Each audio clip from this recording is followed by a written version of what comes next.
হঠাৎ করে কালো করে এসেছে, একেবারে বৈশাখ মাসের শুরুতেই কালবৈশাখী। দারুণ হাওয়া দিচ্ছে আমার ঘরে।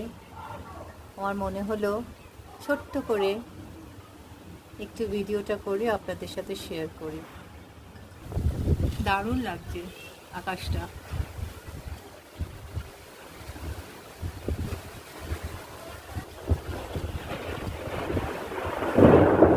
আজকে মনে হচ্ছে বেশ ভালোই বৃষ্টি নামবে, বেশ অন্ধকার করে এসছে।